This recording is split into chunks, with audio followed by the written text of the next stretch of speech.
ಗುರು ಗುರಿ ಕೊಡ್ತಾರೆ. ಸೊ ಒಂದು ಗುರಿ ತಲುಪಬೇಕಾದ್ರೆ ಒಬ್ಬ ಗುರು ಇರಲೇಬೇಕು.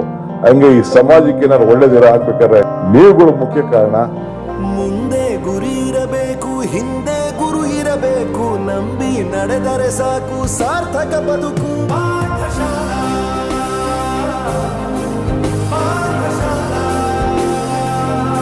ಶಿಕ್ಷಣ ಶಿಕ್ಷೆ ಅಲ್ಲ ನಮ ಕಾಯುವ ರಕ್ಷೆ, ಪುಸ್ತಕ ಹಿಡಿದ ಕೈ ಸರಿದಾರಿಯ ನಕ್ಷೆ, ತಂದೆ ತಾಯಿ ದುಡಿಮೆ ನಮ್ಮ ಬೆಳವಣಿಗೆ, ತಿದ್ದೋ ಗುರುವಿನ ತಾಳ್ಮೆ ನಮ್ಮ ಬರವಣಿಗೆ.